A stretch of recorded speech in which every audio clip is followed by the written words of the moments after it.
to another evening of Tracy Reflection.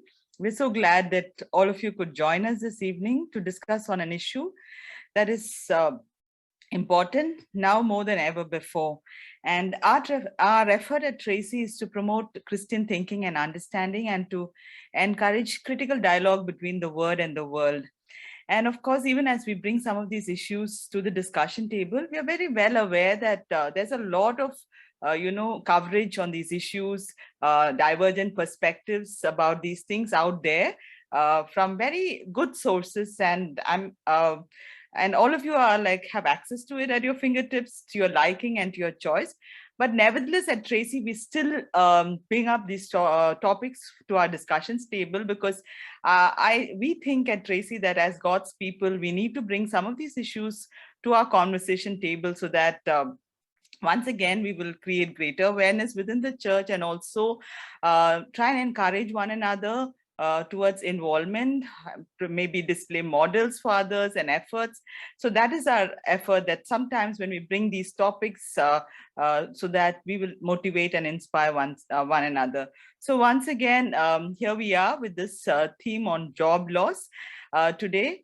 And one image that will forever be etched in our memories is that of the migrant laborers crisscrossing the breadth and length of our country in difficult circumstances, desperate, and that was a picture of job loss. And so here we are today trying to understand and respond to job loss during the pandemic. Where do we stand, particularly as Christians? And we have some very experienced people this evening helping us to think along as we discuss on this topic. And we'll also figure out ways in which how we can be engaged meaningfully as concerned people and as people of God. And so for our panel this evening, we have Benita Paul, who will present the main paper laying out the situation of job loss, the causes, the future, and some ways in which we can be engaged. Benita Paul is a marketer by profession with 20 years of experience in various marketing roles with leading brands. She currently heads marketing and business development for SIG Combi Block, a Swiss packaging company. She's an IIM Kolkata graduate, and she and her daughter live in Gurgaon. Following Benita's presentation, we also have a panel that will respond to her paper. It will be an analysis or a critique of how we have fared as Christians, both in responding to the need within our community and to the society at large that was struggling. They will be responding from their position of engagement, whether within the church or outside in the community. And so our four respondents to Benita's paper are Mr. Cherian Thomas, who is the regional leader at World Vision International, South Asia Pacific region. And then we have Pastor John Simeon, who's pastoring the church at Chennai, Christ Methodist Church. We also have Mr. Sanjeev Alewadi, who is the founder and director of New Generation, Delhi.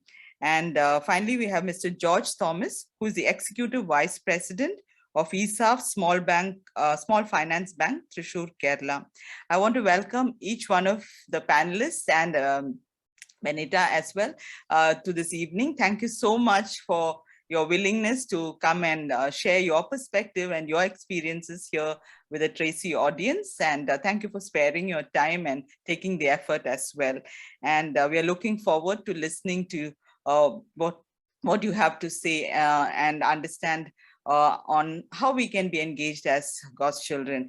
And I also once again want to welcome all our audience here this evening. Thank you so much for taking the time and effort to come and be part of us. Of course, it's your continued presence here in our meetings that keep us going, and we are grateful for that. So I hope that you will have a very good evening of insight and also an engaging evening. So thank you again for coming and a warm welcome. So before we get started, I would like to request Juliana to lead us in prayer. Juliana is one of our staff at Tracy.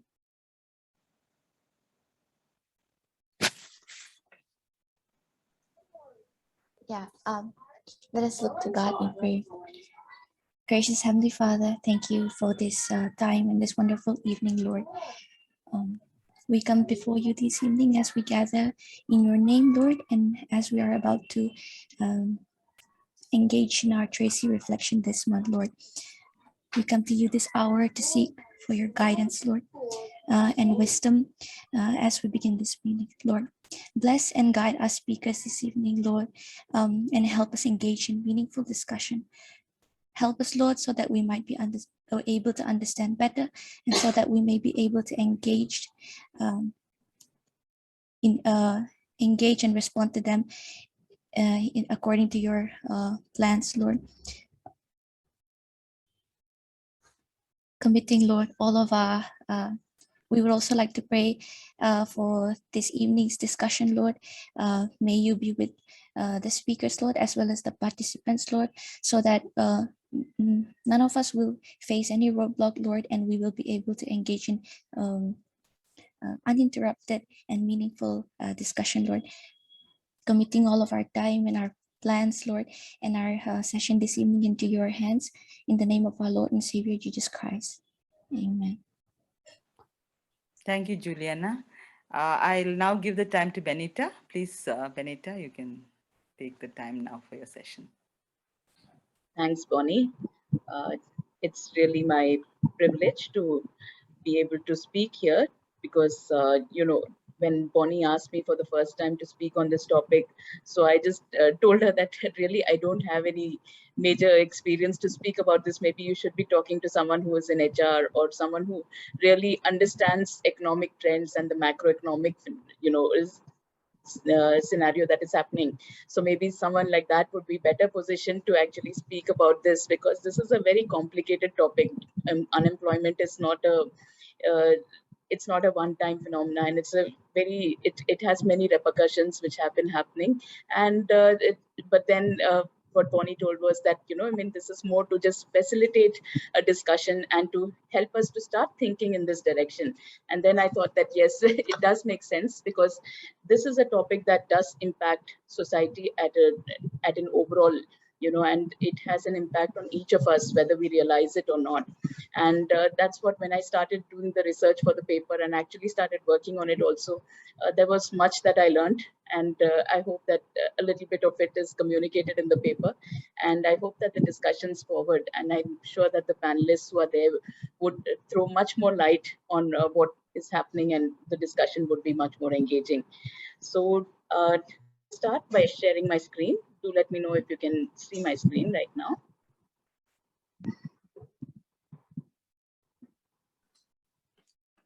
Yeah, Benita. It's visible. Okay. So let's start by, looking at the pandemic itself. So when we started looking at the job loss during the pandemic, now as a topic itself, it made for very strong headlines. We saw the lines of the migrant workers. We saw all of the number of people who had been laid off. All of these were headlines which dominated the news for many days, along with the COVID statistics of people dying and other things. So that was something which was fairly dramatic, which happened in 2020. And of course, it has continued in different measures even to date. However, when we look at job loss in the Indian context, when I started researching, I was quite alarmed to find actually that job loss and unemployment in India actually has not simply been a pandemic issue. So this is something that I think we need to understand and appreciate when we look at the unemployment in today's context. So when I started looking at the numbers, so I started looking at from 2010 onwards. So looking at the last 10 years itself, how has employment really risen over the last few years? It has been quite alarming how this has happened, and how it has systematically happened with both men and women, and how our labor force participation itself has actually changed over the few years.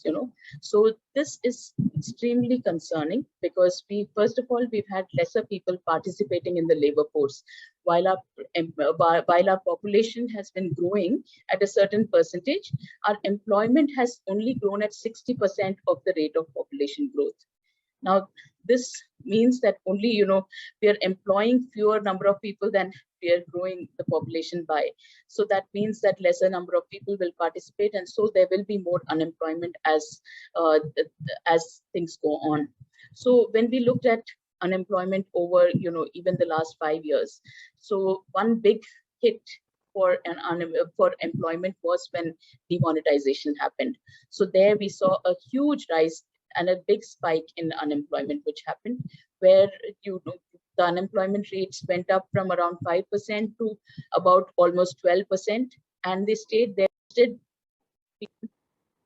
Yeah, it lasted way beyond just the one event, so the demonetization was not a one-day event. It lasted, and that impact was felt for at least a year. And then when we started recovering, we saw that the GDP stopped, growing at the same rate as it was earlier. So the GDP slowdown also caused the unemployment to grow. So that again was another big impact that we felt.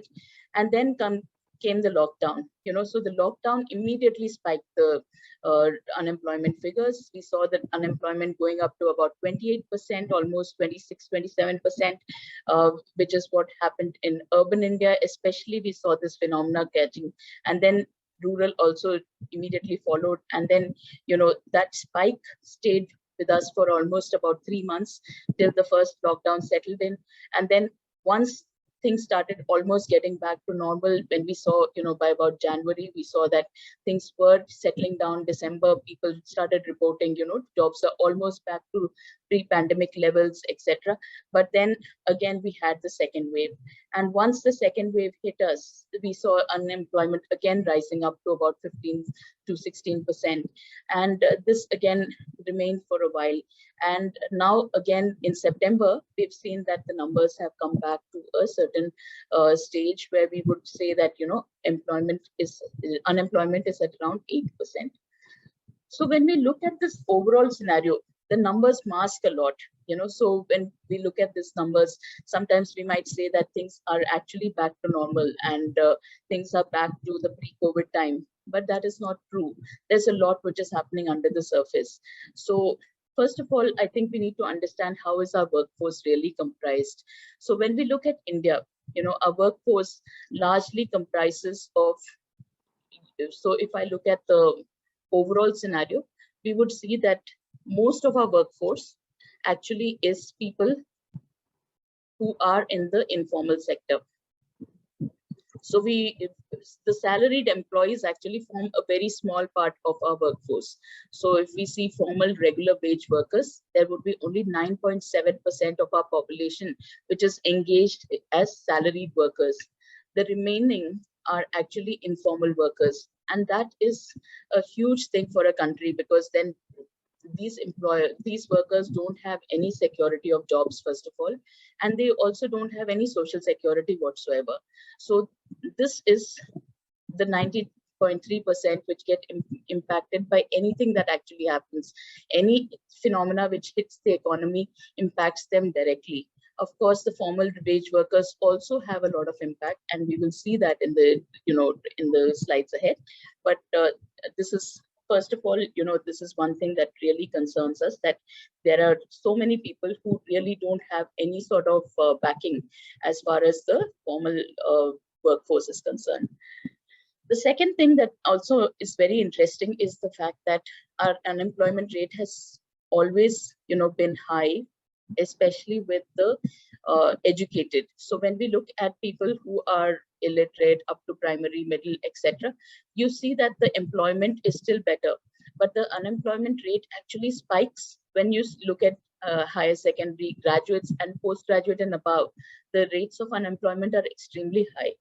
And this also begs the question as to why is this so? And there are few answers that economists have been giving. One is that saying that whether our education system is not equipping our people to get jobs. That's number one. Of course, that's an obvious answer. And the second is that there is an inherent thing in India. When we get educated, we get unwilling to do certain jobs, and therefore the unemployment rate then spikes when we get qualified beyond a certain degree. So that's another thing that we need to keep in mind, that unemployment is a problem with the educated already.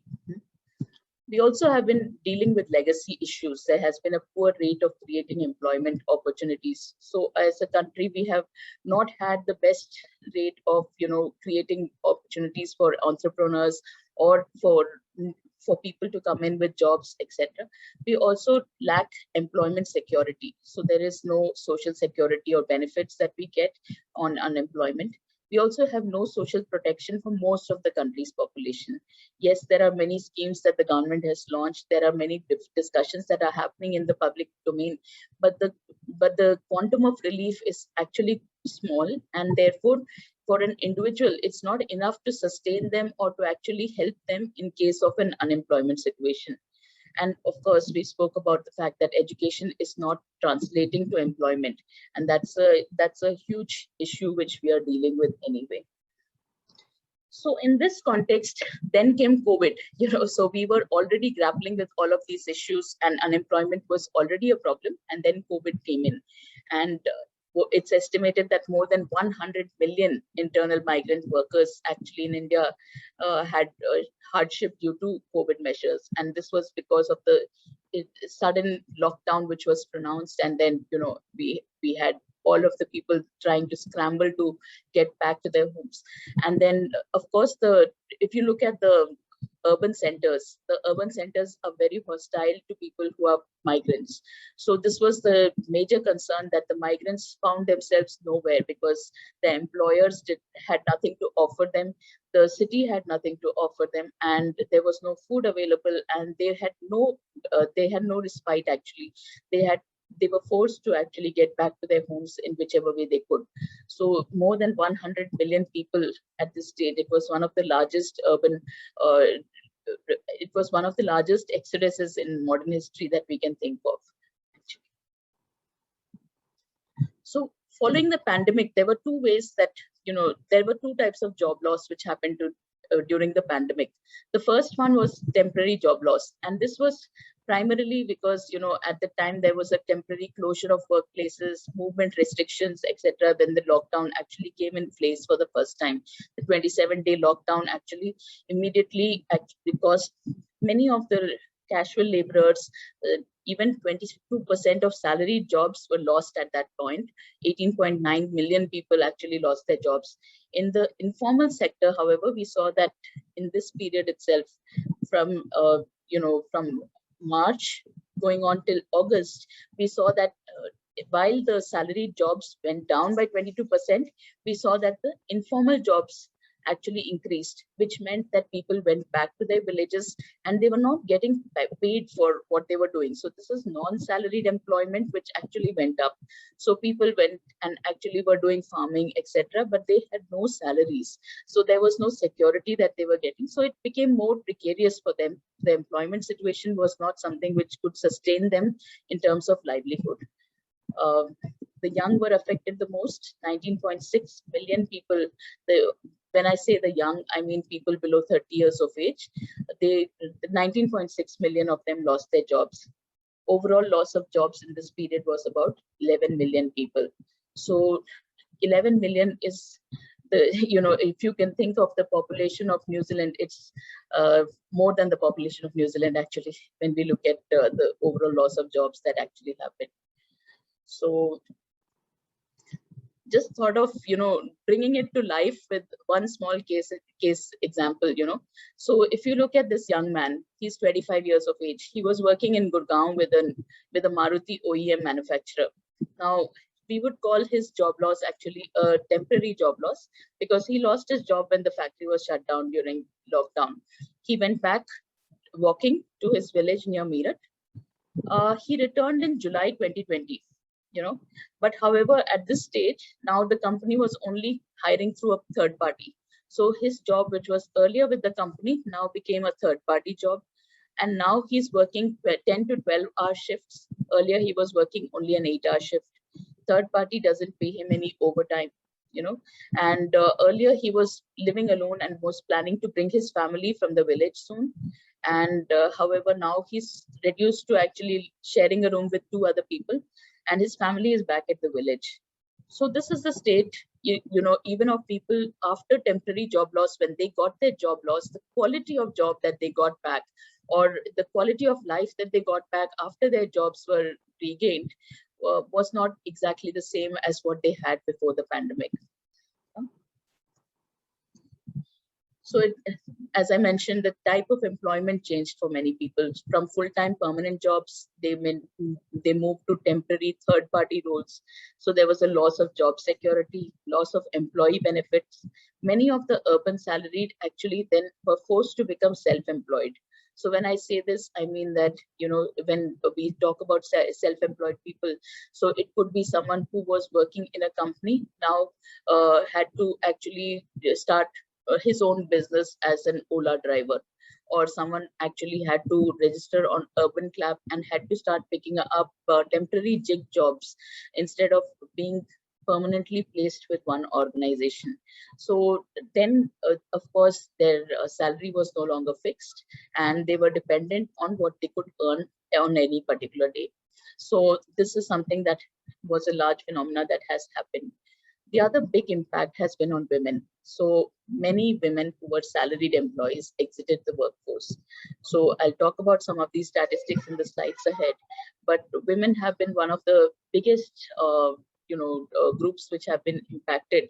Now, being a large chunk, of course, women do not form the biggest chunk of the workforce. If you recall the slides earlier, if I show you the composition, women actually as a percentage of the workforce are a smaller proportion, So if you look at the total number of workers who are working, okay, maybe this doesn't exactly show the numbers, but for every 3 men, there's 1 woman who is working. So only 25% of the workforce is women. So therefore, when the women exited, and they did not enter, the proportion of women in the workforce has again dropped significantly. So this is something that is another impact which we've seen after the pandemic. Permanent job loss also was accelerated by the pandemic. Why do I say accelerated? Because actually, if you see there were many things which were happening in the background even before the pandemic struck us. So many positions in India were being made redundant, and this was largely as places became more automated. There was more AI coming in. The jobs itself were becoming redundant. So there were many of these lower paying jobs, especially, which were constantly getting removed from the workplace. And the pandemic only accelerated this entire process.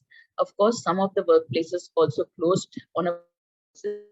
And we've seen some industries which actually have entirely changed the nature of how they function. So if you see the real estate business, for instance, in the urban places, that has entirely, been subdued, and it's expected to stay subdued for the next many years. We see even in the IT domain, we see that workforces have been trimmed down. We see the ITES domain again also being impacted quite significantly in the urban context. In the urban context, we also see jobs like the support staff in offices, etc., again being actually made redundant, because many of the workplaces have decided to move to flexible working models. So all of this has a big impact on how jobs will be in the future. So all of this the job loss was accelerated when the pandemic struck. So when we see who was most impacted, again, the young workers. So this chart shows you, the yellow part shows what is the proportion of people who were not impacted at all. So if you are 15 to 24 years, 30.7% were not impacted. However, we see that 22.9% percent of the people might have lost their jobs, but they got them back. So there was a recovery. There was delayed job loss in the case of 13.6% of the people. But look at this number, the 32.8% of youngsters who are 15 to 24 years old lost their jobs and have no recovery of this job. So this is again a huge issue which is actually brewing now, because there are a lot of young people who are out of jobs and have really no way to get these back also. On the other hand, when we look at the older employees, we see that actually the no recovery rates are actually much lower. So the 35 to 44 years is only 5.5%, or the 25 to 34 years is only 7.9%, and the 45 plus is 8.9%. So these people actually got their jobs back. Yeah, so that's an important thing to note, that the young are most vulnerable actually when it comes to job loss. The second group, as I mentioned, was the women. So when I look at women, while only 7% of men actually had a permanent job loss, 46.6% of the women in the workforce who exited the workforce have not been able to return to work. Now, there has been a mix of factors here. Now, of course, some of it is because the employer themselves favor men versus women when it comes to actually re-employing people. The second is that there is also responsibilities that the pandemic brought upon women. The domestic responsibilities that came on did not allow many women to come back also. And there was no flexibility in the workplaces to accommodate the requirements that they had. Children were back at home. There's no paid childcare available, or there's no childcare available otherwise. So women were the ones who were naturally expected to drop off the workforce and take care of the responsibilities in the house. So I think these were the things that this is one of the major factors that actually has caused many women to drop out of the workforce altogether. The other thing that we see is the less educated workers. So when we did see that in the initial period when we talked about the numbers where, the people who are more qualified are more likely to be unemployed. But however, people who lost their jobs, when it is lower qualified, so someone who is below 5th standard, for instance, there was a higher chance that they would not recover their job. So that's another thing that was important to note, that the less qualified you are, the younger you are, the more likely you are to lose work and also not to get it back actually. So what has been the impact of unemployment on households? And I think every one of us has seen this impact at either first hand or second hand. We would have seen the impact on various households. The first important one is increased debt. So most households, first they would have tried to sell off what they had. So usually jewelry is the first thing that is sold in a household to accommodate any sort of requirement, financial constraints. However, when they could not cope, most households went into debt, and the debt equivalent is about 3 to 6 months of earnings actually have been taken up as debt. So this is debt that many of the households would not be able to pay off very easily, and that pushes them down into poverty. People who are just above the line of poverty have been pushed back into poverty again. The next one is malnourishment and even starvation. So the latest starvation figures which have come, the global hunger index, which shows that India has actually dropped so many points. I think that again is a clear indicator that the pandemic has caused households not to be able to serve nutrition needs of the family. So that's something that again has been a big impact. The next one is rise in domestic violence. As men were at home without employment and there's increased frustration, the rise in domestic violence has been clearly seen. The other one is girls dropping out of schools. Of course, in this case, it is not only girls, there's boys and girls actually dropping out of school, child labor increasing. So this is another impact that we see. Early marriage. Now, this is another thing that we see, and we expect that this will probably continue over the next 2 or 3 years, because as girls have dropped out of school and they've totally lost out on what they could have had as education, etc., early marriage would be the next step. And that also increases the vulnerability to trafficking. So this is another impact that we would directly see, because of unemployment and financially not being able to sustain households. There are a few things that, we think that the pandemic was a one-time event. Maybe this would go away and things will get back to normal.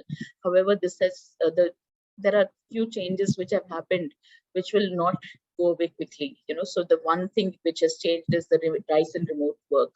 So this has impacted. Many companies have announced already that they will now, in the future, they will be looking at only smaller workplaces where they will be expecting most of their employees to work from home for most of the days, and they would come into office only for a limited amount of time. So the rise of remote work is going to increase only. The second is increased embrace of e-commerce and virtual interactions. So I think nothing could have worked as well for the e-commerce industry as this pandemic, where everything else was stopped except e-commerce. So I think virtual interactions, all of these, even UPI transactions, all of these have risen exponentially. So this is another thing that is here to stay now. The last one is the rapid deployment of automation and AI. And I can say this from my experience, even in my current workplace, where I see where we work in the manufacturing segment. And I have more and more customers now asking us for automated lines where they would not be dependent on labor. So this does not spell very well for the future of employment. So where people and factories employed 200 to 300 people for a small and medium enterprise, they would now be looking at employing only a handful of over 50 or 60 people and managing the rest with automation. So this is again going to be a phenomena which I think only grow in the days ahead. So all of this has lasting repercussions on how employment will work in the days ahead. So what we see is, we think that there would be a reshuffling of jobs. Many of the Indians who are working in especially low wage and low skill jobs will have to reskill themselves to newer occupations. So they would need to look at occupations which will have more complex skills. So there's a requirement for a lot of reskilling which has to be done, and also sectors will change in terms of where employment will be available. So healthcare, technology, teaching, training, social work, human resources, etc. would be the places, because these are places where you require the human interaction and the person to be there, and therefore they would be the ones where employment will rise in the days ahead. So we've spoken a lot about all of this. Yep. Is there a question? So we spoke a lot about how unemployment has been working and how it's not going to be something which will stop just because the pandemic, the second wave or the third wave are receding and then we see that this problem goes away. I don't think this is a problem that is going to go away. So how do we as a church respond? How have we responded as a church in the last 2 years? So first of all, I think it starts by being aware. I think many times we have also, the pandemic has made us a little more closed in our own bubbles. We are very happy in our own family bubbles and saying that everything is well in my own little nook and my bubble. But it's important to be aware.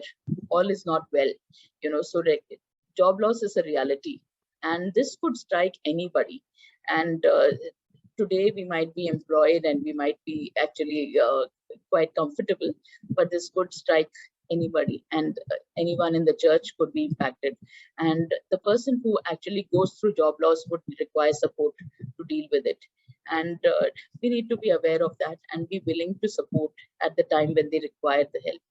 So the immediate support, again, I don't know how many of us have a kitty for helping those who've lost their jobs or in any way. So I still remember my daughter came back from school one day, and then in their school, they taught them that when you have any money, you can have 3 boxes in which you keep the money. One is the money that you want to spend, one is the money that you want to save, and the third is the money that you want to give. So do we have a bucket for giving, which actually is available in case we want to help someone? So do we create a kitty like that, which is available? And this is at a personal level, at an organization level, at a church level. I don't know. Do we have a kitty like that which can support people? So it could help people meet their basic needs, help with ration, gas, help with kids' school fees, so multiple things that we can help with. So this could be a practical way in which we could actually help those who are going through job loss. The other thing is, how aware are we about the government schemes and social protection programs? Now, there is a lot of propaganda, yes, but also there is a lot of schemes that the government has launched. Whether this government, the previous government, it doesn't matter. The people need to get aware of what is available to them. So whether it is registering in the public distribution system so that at least basic needs are met, so how can we help our people to enroll for these programs? Can we ensure that people have documentation which will help them to enroll for programs? So this is another thing that we can practically help with. The other thing is HR support. Now, when I say HR support, I mean many people, when they are faced with job loss, have no idea how to go about looking for another job. So can we help them to rewrite resumes, create networks, for circulating resumes, maybe have a job board which will help people to who are seeking employment to find and get matched with opportunities. And also, if we are in a position of authority, recognize if women are being penalized or disproportionately being fired in your organization. And we see this in organizations where when there's a discussion and people have to be let go, there's always the tendency to favor the male over the female. So there is something that is inherently there, and the discussions and can sometimes be quite sexist in many ways.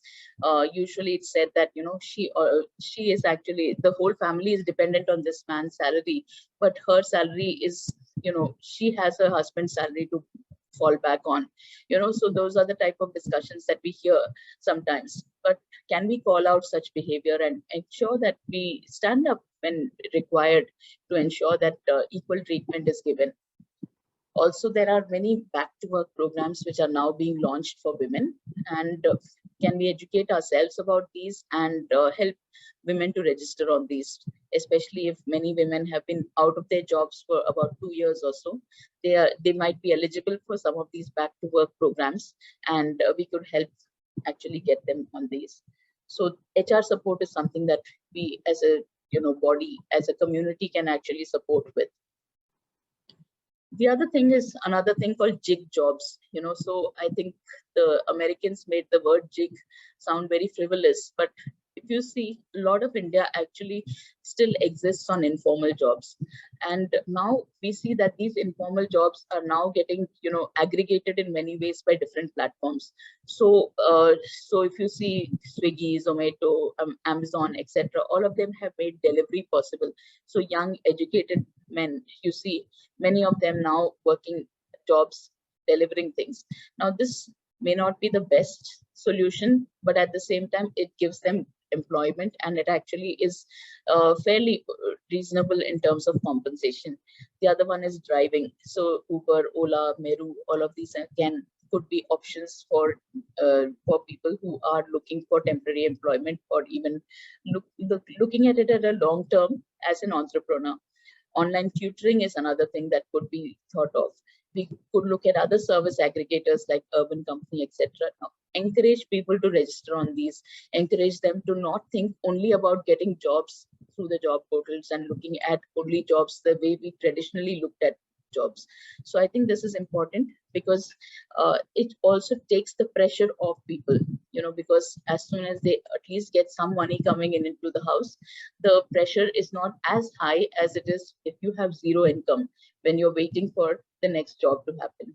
So these jig jobs could be something that actually we could encourage people to take up. And we could actually, maybe we should look a little deeper into finding out more of how people could be successful at these jig jobs. And what else can you do? So the other thing is, unemployment also brings along with itself a lot of discouragement, disappointment, stress, depression. So people are dealing with a lot.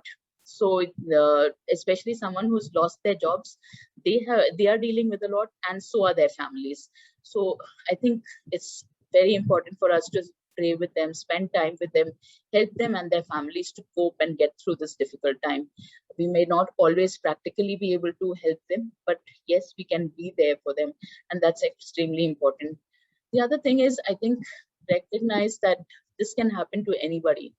I still remember that when I lost my job in 2015, and I was out of a job for more than around 8-9 months.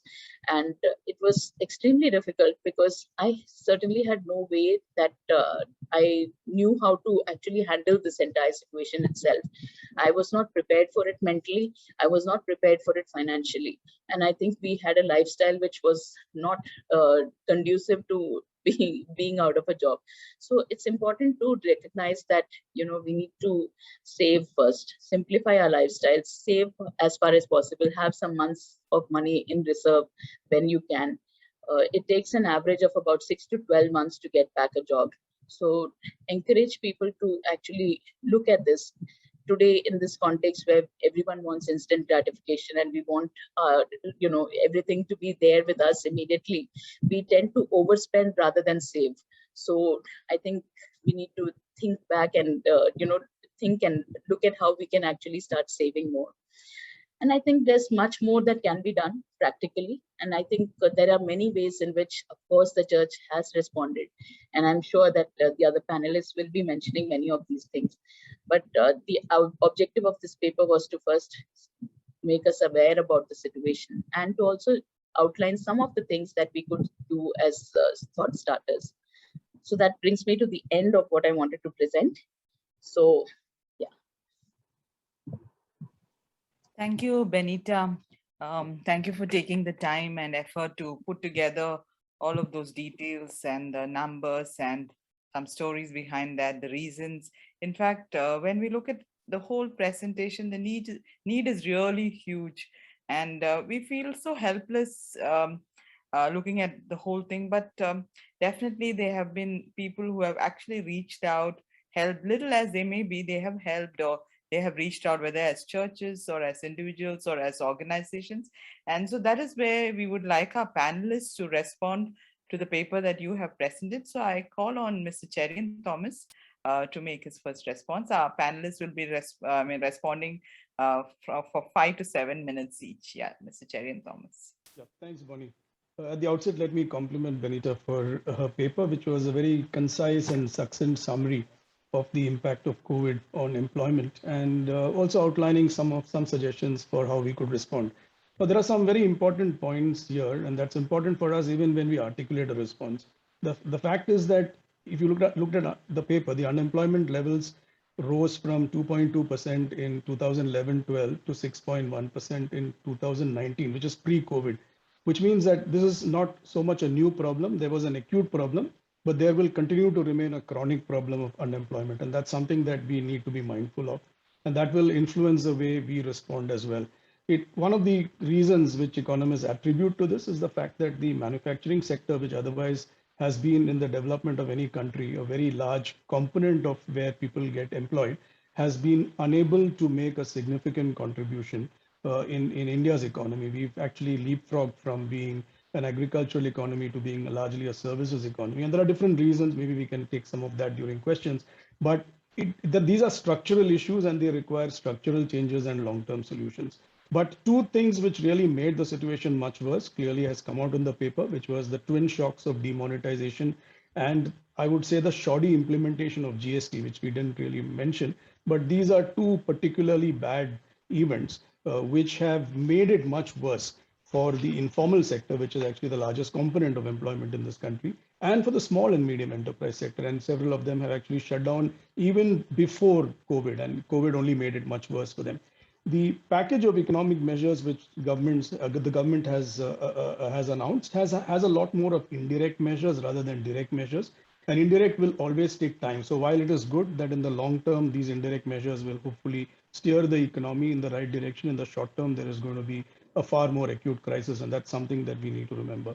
Loss of jobs, I think both the temporary loss of jobs swing back to more or less what it was with just a little percentage, 3 percentage points over pre-COVID levels. But nevertheless, the permanent job creation has been also misleading in the sense that these are temporary jobs in themselves. They also are resulting in lower income for people. And so broadly, we are going to see a significant movement of people into poverty. And there are different indicators for this. The Pew Research study, for instance, done sometime earlier this year, I think in March this year, talked about how these numbers have resulted in at least 75 million people more. That is moving people earning below $2 a day, moving from 60 million to 134 million. There is 7.5 crore people moving into poverty.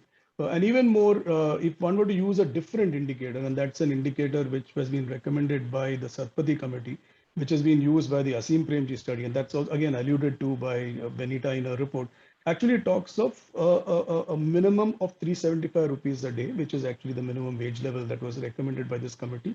That's not been accepted by the government. But nevertheless, if this number is used as the indicator, we are talking of 230 million people, which is over 16% having plunged into poverty. So overall poverty levels, if one were to use this indicator, would indicate a much higher number of poverty. So poverty is not going anywhere. A lot of the gains that we have made in the last 20 years would in one sense have been eroded in the last few years, and particularly more so during the period of COVID. And this again is borne out by other studies by World Bank. The Indian Express has done their own research. But the fact is that while we may quibble about numbers, the fact is that many large numbers are going into poverty. And ironically, this is happening at a time when the wealth of the rich has only increased. So billionaire wealth, for instance, increased by almost 27%. To the levels of about 10.2 trillion. A lot of it is aided by the way the stock market has been moving. But equally in India, billionaire wealth increased by 35% during the initial COVID period. Sectors that have been affected: tourism, real estate, transportation, aviation, all of which depend on people and people's access and people's movements, the retail sector. But sectors have benefited: healthcare, e-retail, digital, and a lot of manufacturing has remained largely not very severely affected, but nevertheless still affected because they have adjusted, like how Benita talked about, by cutting costs, which means that for people, it means that there is less protection when it comes to employment. And that is therefore a challenge. I have some data from World Vision in terms of the studies that we have done on our own communities. We did last year a study on the impact of COVID on our communities all through Asia Pacific. We covered 14 countries. This year, our first set of numbers are available, and we are launching a report tomorrow, on Tuesday, for the impact in 8 countries a year after. And again, livelihoods and loss of income continue to be significant. I mean, in our communities, which are largely people who are very vulnerable, income drop has been 70% in the immediate months following COVID, and even now it remains at around 64%, despite all the efforts that governments and many of us make. And the impact is on children. 40% of children are also engaged in the economic workforce. 10% of them are involved in child labor. The last part is that the potential for social unrest is really high, particularly if the young remain unemployed. And the large part of the people who don't get back into the workforce are the young. And the other element here is the women. So which means that even from a gender perspective, this is really been anti-woman and from that point of view. So my basic point is that this is a chronic problem, and it will require both chronic as well as short-term solutions. I mean, both these are very important for us. The government schemes are right, but the government schemes have to be funded. And for many of us in the NGO world, it is very important that we use various models. We use one in World Vision called the Citizens' Voice in Action, which helps people make sure that they are able to access government schemes. Manrega, MNREGA, is one of the most important components. It's a job guarantee scheme, but sometimes this is underfunded and many states don't implement Manrega very well. And the lack of documentation is a big hurdle in terms of people actually benefiting from it. So this is one hurdle that remains to be done. And a lot of this needs to be done in northern rural India. A lot of focus of us, we have actually changed our entire strategy in many of our countries by moving to livelihoods training, working with the ultra poor in the urban sector as well. So this is important, but this is again still a drop in the ocean, and ultimately much more large scale funding and also large scale direct transfers will be necessary. Role of church, I mean, there are interesting models. We have a model called Church as Our Neighbor. So maybe whether it's from feeding programs, and a lot of that has happened during the acute crisis when we dealt with migrants, as well as now, where the church continues to run feeding programs for the poor. Many churches do that. But I think the idea suggested of having some kind of a basic needs minimum support fund for children's education, for meeting costs of utilities and things like that can certainly be helpful. And for the rest of us, we need to certainly spend wisely. Spending is not bad, and particularly spending in a manner that the poor are the beneficiaries of our spending would actually help a lot more of cash going to the poor. So this is something that we need to remember, and particularly those of us who are more fortunate and who probably have seen our wealth increase in this period, ironically, are the ones who need to therefore be far more responsible and far more acutely aware that our wise spending can actually help many people who are affected by the crisis possibly deal with it better. Thank you. Yeah. Thank you, Mr. Cherian, for sharing your perspective on the paper. And of course, one thing that listening through Benita's and then now hearing Cherian share is the fact that we have failed to look out for the other, particularly the vulnerable and those on the margins. And of course, World Vision and other NGOs have been trying to look out for them in whatever little ways they've been able to do. Now we'll have Pastor John Simeon share with us.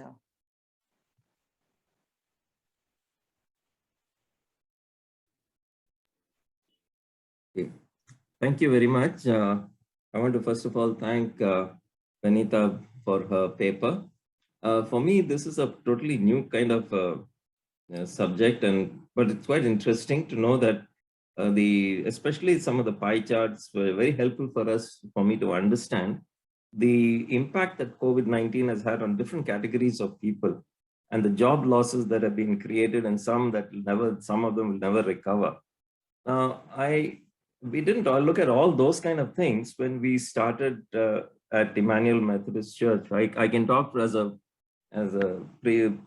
former pastor of the Emmanuel Methodist Church. I can talk about it because during my time, it sort of hit us, and the response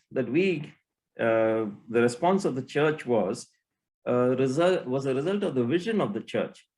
To be a community that is passionately maturing in Christ and compassionately reaching out to the world for the glory of God. So this was the bottom line for us. In 2018, the Lord impressed upon the EMC community the importance of reaching out to the city, seek the welfare of the city. And out of this was born the emphasis on urban missions. We were very good at rural evangelism and setting up outreaches. And for a change, we began to look at our own place where we were staying. And so we started reaching out to the city through sports ministry, reaching out to the young generation. And then we used the same young generation to reach out to the homeless who were living in our area. And it was a very systematic way of doing it. And in fact, many of the young people, out of their, salaries, it was self-funded. Very little was taken from the church itself, from the church budget. And then in 2019, we had a missions conference, transformation to 2019. Again, we were reminded how God gives beauty for ashes. Putting the two together, we felt that as a church, we need to be very, very concerned for the city in which we live. And of course, as we finished 2019, we came into this pandemic. And perhaps God was preparing us for this time of pandemic and for the whole community to respond in a way that will be appropriate. And so when the pandemic hit us, very naturally, we began to think of reaching out to those who were hit most. The people whom we are reaching out to, the homeless people, the government had taken them into shelters, and so there were nobody there. So then the groups got together and said, no, what do we do? How do we reach out? And so they talked among themselves. This was not sort of a committee meeting. It was kind of a spontaneous response from people, and the following needs were identified. First of all, we needed to do something to help the stranded migrant community in terms of food, helping them that way. And then to help, we have a number of outreach churches which are in the poorer sections, among the poorer sections of the city. And so at Emmanuel, they began to think of how they can help those people. Then there was also concern for the pastors and the mission workers, Christian workers of the conference, of the larger conference of the Methodist Church, particularly in South India. And so we began to think about that. Then there was also the need for counseling, because we realized there's a lot of trauma involved in this, and people, economic loss, job loss, then those that lost their loved ones, all these things, there was a lot of need for that kind of counseling. And then we also identified that we need to see from our own congregation, people who were affected by this COVID had to be quarantined, and so who would take care of them? So that was another need. Then we also saw the need to help people for their treatment of this COVID-19. And then, and those who needed financial assistance within the Emmanuel community who had lost their jobs. So what do we do about it? So a kind of action plan was, drawn up. Again, this was not a very formal kind of things. It was the only thing formal was there were two action groups that were that were formed. One was, we called it Helping Hands, a group of volunteers from Emmanuel who would be willing to take time and effort to help those in need. Those who would be willing to even take a risk of going out and helping the migrants, supply food for them, and also food for those who were quarantined at home. It did involve a little bit of risk. And in a middle and upper middle class kind of a church, we are always hesitant to take risks. And I think God helped us, at least to some of the people, to reach out, to take that risk. And we are really grateful to God for that. Then we also had this, what we called listening ears, Helping Hands and listening ears. Our volunteers, we have a counseling center called Alosane Counseling Center, who volunteered to listen to people's problems and help them. We actually brought out a flyer. And when we brought out the flyer, we have a Christian counseling fellowship, kind of a network. They heard about it, and they said they also jumped in the bandwagon and said, okay, we also want to do that. So it grew. And then we connected with another group called Helping Chennai. It started with Helping Chennai. Now it is Helping Tamil Nadu. It's a group. Again, it's a group of people it was a network of like-minded people, those who are helping others. And it consists of individuals, churches, organizations, both cities, state, and some are even reaching interstate. This has helped us a lot to kind of network with people. And we realized that we cannot help people if we don't network. It's not just because we are a huge church doesn't mean that we have all the resources. There are certain areas that are our strengths, and we needed to network with people. And I think one of the key things that we have learned is that to come out of our mold and to be willing to reach out to others in partnership. And then we also found, we decided that the same Helping Hands people decided to help those who have lost their jobs. One, there were members of the community who had lost their jobs and who needed one-time financial help, like maybe the children's college or school fees for their children. All of a sudden, they didn't have enough money.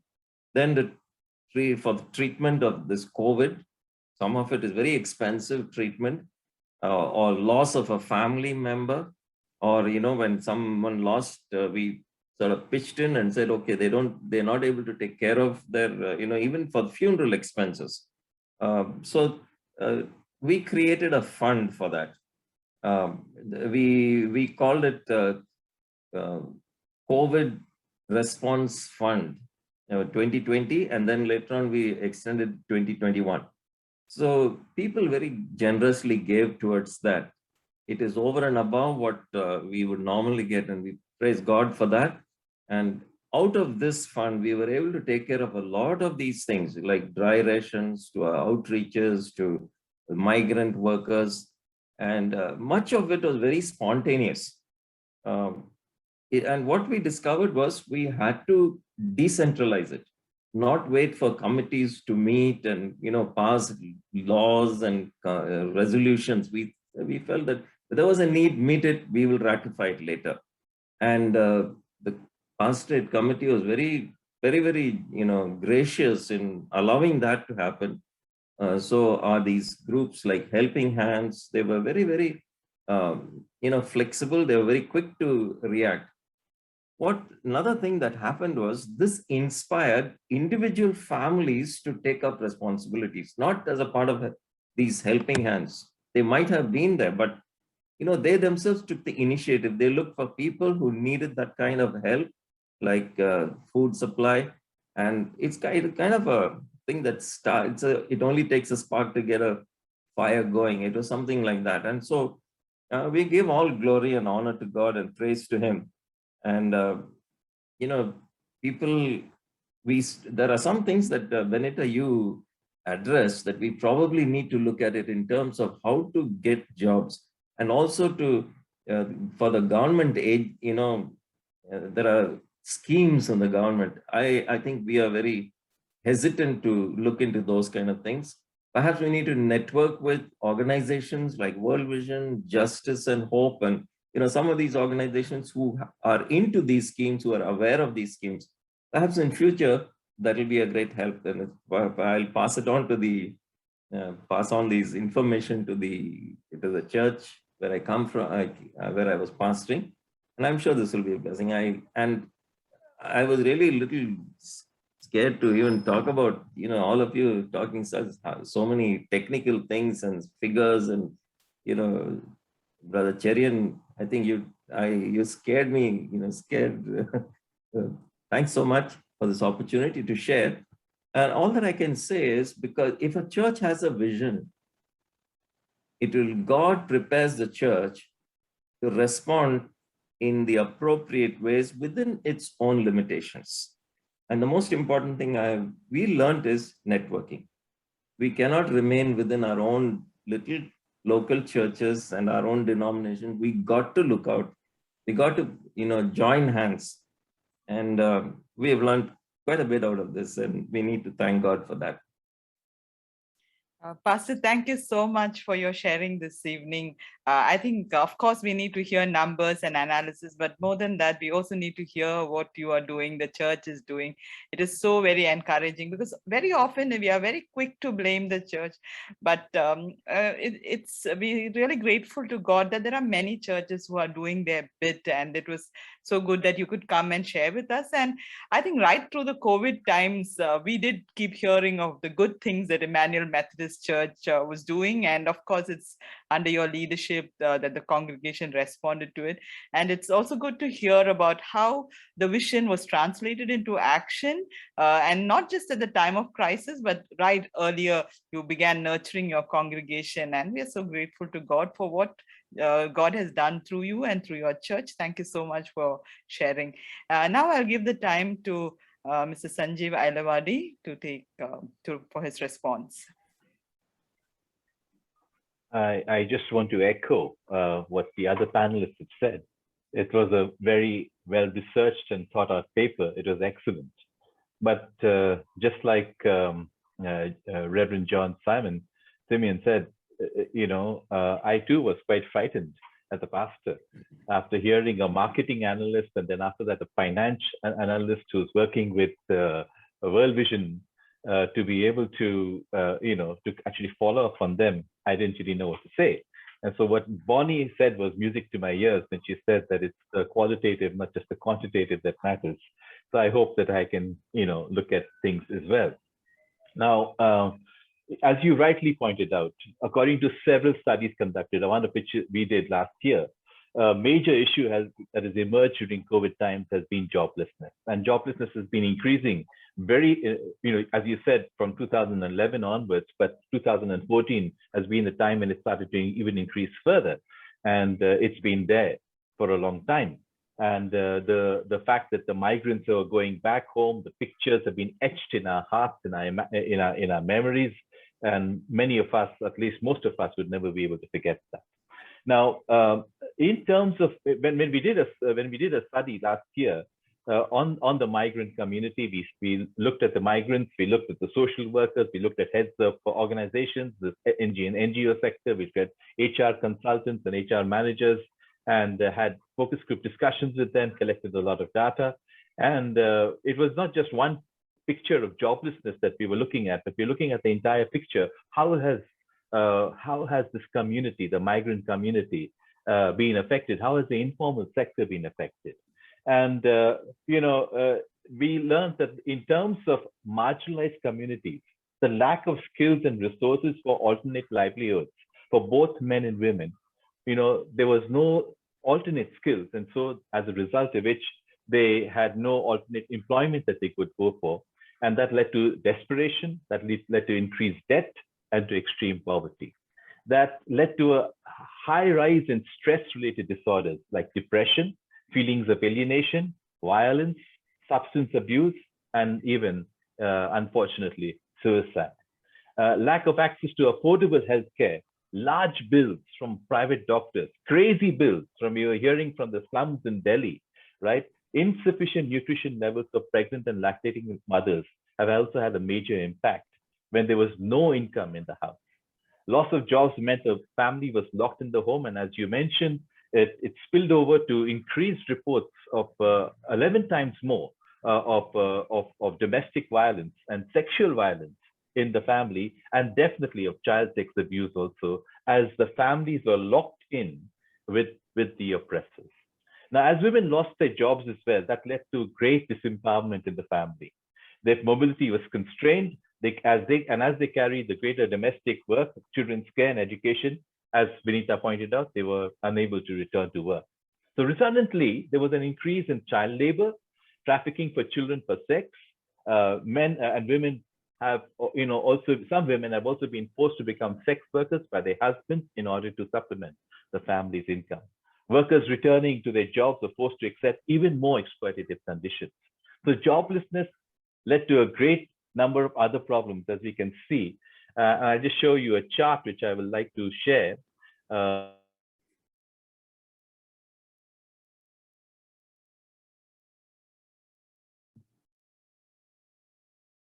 Increased debt, no social distancing, hunger. There was increased child labor. There was anxiety over the debt. There was anxiety over gainful employment. There was constant anxiety regarding exploitative employers, increased anxiety for the future, and so on. As there was, as you pointed out, an ignorance of government schemes that we may need to help, a tremendous amount of domestic violence at home. People went into alcoholism. As soon as alcohol was available, people were rushing to the liquor stores, and there was even more domestic violence and child sex abuse. And it also led to a great deal of child substance abuse, because the children being at home were roaming around in gangs and were basically messing around with a lot of substances. So this is what we had also seen. Now, coming back to the church, your paper throws up a lot of questions regarding joblessness and unemployment, but the local church needs to go deeper and appreciate what this does to a community and to a family. The gospel is holistic, therefore the church must look at the entire picture, as I've just pointed out. So I'm constraining my replies to the local church. I'm excluding Christian NGOs who would go ahead and do their job, but this is exactly what they are meant to do. Historically, the local church has responded well to direct issues like the provision of food supplies or immediate relief or medical care. But this time, it was amazing. What the local church did was great. All around, across the spectrum, across denominations, across cities, across the villages, we found the local churches responding with a great deal of sacrifice. In fact, I would say we were pretty good when it comes to that. If we were checked out, we would be probably checked out on high on our response. So, so when there's a immediate common risk we all face together, we all seem to respond well. COVID has seen the church act, as I said, but speaking sociologically, before we give ourselves a pat on the back, right? This is not just true of the church. Whenever there's a threat to our common humanity, whenever there's a risk like an earthquake, or in this case, like a pandemic, like COVID, right? There is a response made by people, by other religious groups as well, which is also quite powerful and quite good. So it's not just the church that made a response. It was other groups that made a response. It was other social groups that made a response. There were informal social groups formed in neighborhoods that made a response to the people who were in slums. There were religious groups that made great responses to others around us. It wasn't just the church. So great, the church did a great job, undoubtedly. And as we're giving ourselves a pat on the back, just remember that when there is a risk that is appreciated by all because of our common humanity, everybody makes the difference. So what is the difference that we are meant to go for as a worshiping community, right? There are issues that the local church seldom addresses. And quite often we live in denial of, unless there's a dilemma, as there is one now created by COVID. Otherwise, the general idea that floats around that the major task of the local church is to pray, provide pastoral care, and spread the gospel. The prevailing norm seems to suggest that any form of engagement that has a hint of social work, and I'm not talking about every church, but I'm talking about the majority of responses in terms of the general peaceful time, right? Is that, that is not what Jesus intends for the local church. It will take us away from the core task of prayer, pastoral care, and spreading the gospel, and and it cause mission drift. And so issues of gender imbalance, social injustice, domestic violence, child sex abuse, female feticide, involvement in the public space, the construction of public policy, or perhaps even what we are discussing here, has generally been overlooked by the local church to barely get any response in times of peace. When there is no COVID, no major threats to life, especially ours. This then, is the purview of the other Christian NGOs or the other Christian activists who are out there, or other people who are doing the job, or maybe even the government. In the last 6 months, there have been a few, not 6 months, in the last 1 year, there have been commendable attempts made to work on trauma, on trauma counseling, suicide prevention, intervention on stress-related matters, and that's great. But in the absence of a theology that sustains such engagements, there is a possibility that these two will peter out once again and left to the NGOs to deal with the task once we come back to normal times. We talked about the new normal, but everybody wants to go back to the old normal. But we need to ask ourselves, what are the questions that COVID has thrown up for the church that we need to take seriously for ourselves? What are those things that we have been not thinking about in times of peace that have been aggravated? They were always there, but they've been aggravated. Domestic violence, child sex abuse, it has been aggravated during the COVID time, but it has been there always. Unemployment, always been there. But what have we done about it? Where is our theology? To sustain the good that the church is doing now, that some of us have started to do now, I think we need to start doing something right away. To sustain this, we need to start redefining ourselves to be more holistic in our appreciation of the gospel.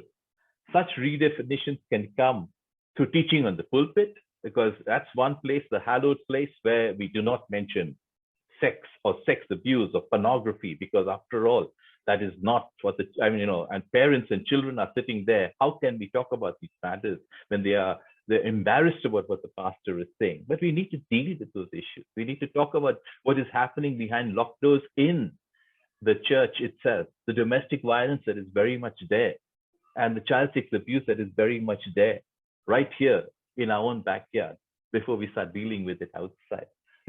It's not just CSR, which is corporate social responsibility, but church social responsibility. Projects both. It needs to be both. It has to be there, both projects which are formal and informal. We need to redefine what it means to be a worshiping community. The movement from being a religious community to becoming the worshiping community of God, and to be able to be thinking through instead of just having knee-jerk responses to many of these situations. With an eye on income issues and joblessness, local churches adopting a community would be great, either independently or as a group, to reach out to discover what needs exist and how we can best respond. Now, this must be done with the community, not for the community. Our responses are always relief oriented for somebody else. Can we do it with the community? Can we engage in social dialogue? Can we see them as a stakeholder and ourselves as a stakeholder? And can we come to some conclusion of what needs to be done? Not a spiritual dialogue where we say Jesus saves and so on and so forth, but we actually come to a place where we talk about real issues with them as people, as human beings. So doing it with the community, not for a community. And I think I run out of time, so I'll stop there. But thank you very much for this opportunity. Thank you, Sanjeev, so much for the response. And of course, as you said, it's very important that even when we are appreciating ourselves, to be able to also critique ourselves. You've brought that, and I think all the time when you speak from a position of much analysis into what society is all about and the church is doing. And I guess from your presentation is also time that church truly owned up its mission fully, completely, as being the local church and being engaged in matters beyond what we are used to or the limited focus that we have. Thank you so much for bringing that to our attention again. And finally, we have Mr. George Thomas to respond to Benita. And I also want to ask all the audience here, of course, this is a very important topic, and we've been having a purposeful time listening to each of their presentation. And so I humbly request all of you that please bear with us because we want to also give time for question answers. So if it is okay with all of you, we will stretch it for another 20 minutes or so that there is space for you all to ask questions. And also, of course, we still have Mr. George Thomas to speak. So do bear with us as we stretch the program a bit. Mr. George Thomas. Thank you. First of all, let me appreciate the effort raised conducting a series of good seminars and workshops, very relevant to the nations as well as God's people. We highly appreciate. And the heavy packed presentation of Benita with a lot of good information and data. I think many of those things are very eye-opening. I am mainly talking about how this COVID has impacted banking, financial service sector as well as insurance sector, and specifically how it impacted and what response we could make as far as the small finance bank is concerned. So as all of us know that BFSI sector has heavily impacted by this COVID. One of the major threat which almost every financial sector was facing was the cyber security issues. Almost 290,000 of cyber security, 2.9 lakhs cyber security issues globally. And the stressed asset, we know that it has been increased to 15+%. Job loss, definitely, that has, as already mentioned, that is also one of the major impact on insurance. We know that insurance sector has badly affected by this because of, because of a lot of incidences of diseases, death and other things. The premium which was remitted or could be given is very less. So they also started bargaining on higher premium and things like that. So as far as Isaac Bank is concerned, our major foundation is on people, planet and prosperity. And we strongly believe to build these these pillars. And we always believe in fighting the partiality of prosperity.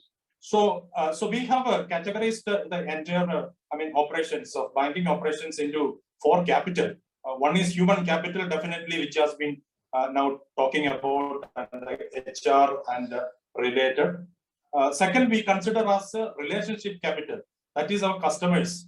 as all of us mentioned about how this is a small finance bank, which is more, 95% of our clientele are ordinary people having a very low income or a BPL kind of a customers we have.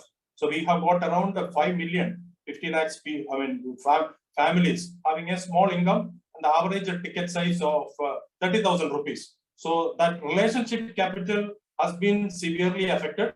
Then definitely as far as banking institution is concerned, this financial capital is very, very important as far as the capital and the asset liability, all these things. Then we have a very strong belief in a natural capital like planet. I think that also has a great impact. Now let's to the human capital part of our bank. And as far as ISAF is concerned, we have employed almost, bank itself has got 4,000 employees and the other associate together have got around 10,000 employees, full-time employees. And the average, their age group is 32 years. And the women employee could be almost 40% of our employees were women. And this, initially one of the things all of us know that, for the banking sector, as far as this COVID is concerned, how to respond to this, because most of our works were done in a banking brick and mortar office kind of activities. Then shifting that entire activity to work from home, IT, it is very familiar, but for the banking sector, it is very difficult. But this has enabled us to make a study, and we also formulated a policy exclusively on this to have a work from home policy. Immediately got passed by director board, and both things we have introduced. One is work from home, and with all the securities, other aspects. Second one is near work from home, so that any employee can come to the near opened branches. There they can sit and share the infrastructure and work. So that facility is given to every employee, and no employees were removed because of this COVID. Every one of our employees were given this assurance of their employment. Then second aspect was to engage them in the homely atmosphere. So we started doing a lot of talent development, talent pooling kind of a programs. So through that, which they themselves can send their activities through the video, mobile, and things like that. So their engagement with the children, that also we have captured. Not just job, but it is, it is more than a job, a homely kind of an affair. So we participated in the family members also to engage in all these kind of activities. And the family enrichment program was one thing which we have given across every employee. As families, we have given them an opportunity to hear from how in this particular situation, the need of being together and the responsibility and things like that. A 24/7 e-learning system was opened in the platform. Everyone can access to any person in the head office, so that there may not be any chaos. And interestingly, we did not stop any recruitments. 1,200 people were recruited even during this pandemic period. And we strongly believe that, we are a people of hope. So we are as far as we are people of hope, it is our responsibility also to share the hope to the community, to the people around us. So every Monday we had a devotion, which is shared by our managing director, Mr. Paul Thomas, and some of the senior leaders. So there we were sharing about the message of hope. Even in the pandemic situation, how we should be the community of hope, and how we should able to spread not only through our words, but even through our sharing of resources. So that way, human capital could be made a little intact. And another great challenge was, when there is a loss of life. As all of you know, bank is concerned, we did not lose any life, but as far as all the associate subgroups is concerned, we lost almost 6 lives, or 6 of our staff passed away. Then what is it? Then we decided that for that particular family, we are going to, some of them, most of those families were a single bread earning family, a breadwinner. So that it was a great shock for the family. So for the next 2 years, the same salary to the family we are able to give. And till 21st graduation, all the children's educations were also, we were able to give. Still it is continuing. And last week also we lost a life, not because of COVID, but other aspect, post-COVID aspect, but the same thing we have been doing. Second aspect is relationship capital. As I said, one of the biggest struggle was when all our 5 million customers, when they lost their livelihood. No, it was a big challenge. I mean, challenge in the sense how to shift, some to alternative enterprises. And we found some of the good alternative enterprises. Then they asked, sir, in this situation, how can you just finance us? That is a big question. So we thought we should finance them. We should be with them, even in the midst of COVID, to develop some alternative arrangements. And we launched a particular loan product, a Pradisha Kiran loan, exclusively during this pandemic period. So that way, we made available this loan to almost those who are involved in livelihood or alternative livelihood activities. Then we also made a e-payment availability to entire rural people. We know that we were collecting their small EMIs as cash by going our volunteers, but or the relationship offices. Now we made it very, very systematic by e-payment, and also we strengthened the customer ecosystem through our CSR activities. So we made awareness for almost every customers, and also vaccination program, market support, and other aspects. Coming to the natural capital, during this time, this is the right time, board, senior management, everyone was started thinking about the green protocol implementations. Now, this is the time, it is more or less easy, so that people may easily understand all those things. And by God's grace, we could also pass a ESG policy during this time. And the green loan also were promoted, almost 4 lakhs. 79 green loans were also promoted. And carbon emissions, if you see, we have a tie-up with other UN certified agencies. And 4.3 metric tons of carbon emissions were reduced by the intervention of some of our intervention in the green loan and green protocol aspects. Finally, coming to the financial capital, we know that this is a banking, this is a financial company. So, financial stress is so much powerful, collection was very difficult, and the market was not conducive in doing many of those things. But regulators came out with a good recommendation, so we could do a good mitigation measures for the stress desert. For moratorium, we have given to all the people, especially those who are depending on the small businesses, and the collection were also given a rescheduling of loan also could be done, and moratorium was were given. So by this way, to a certain extent, we were able to do. And during this pandemic period, we were also involved in other aspects of their life, not just the financial aspect, but the social. Most of our CSR activities was in and around the customers. Is 5 million people to build their socio-economic and environmental ecosystem, so that they may come out of their great struggle and be a normal. But still now, we know that it is getting increased. As Mr. Cherian mentioned, there are a lot of issues with regard to the poverty, and there are a lot of good hopes, which is coming, so that we may be able to attend. So this way, we were able to involve in this aspect. So thank you very much. Thank you for this time. Thank you so much, Mr. George Thomas, for your sharing.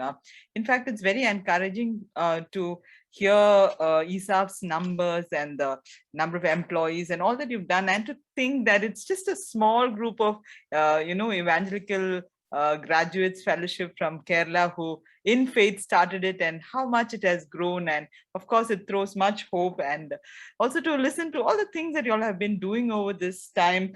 And rather than sending people home, you have in fact recruited more people, which is like, contrary to what we've been hearing all around. And also the fact that you all have truly, prioritized people over profit, and not just people over profit, but also planet over profit. And so we are grateful to God for what ISAF is doing, and also our gratitude to you for having shared with us ISAF's journey, particularly in these times. And so now I would give a few minutes to Benita for concluding remarks. Thanks, Bonnie. I will not take much time because I think we're already over the time limit. And I think each panelist has actually very clearly spoken about what is it that each aspect, whether the church, whether it is financial organizations, whether it is the NGO sector, all of us. And also, I think Sanjeev very clearly, encouraged all of us to look forward to see how we can actually look in the future to how we will respond. So I think it's important because an issue like this is a chronic problem, as Satish was pointing out in his statements, so it's not going to go away quickly. And this is a problem that we need to learn to deal with, and we need to have a holistic response. And I think that's what I take away from all of the panelists and their responses. I think it cannot be a one solution, and it's not an easy solution, but it is something that we need to grapple with, we need to work with. And I think that's the need of the hour. And we need to be sensitive, we need to listen to how God would want us to respond and to be there for people. And I think that's what we are called for. And I would encourage all of us to do that.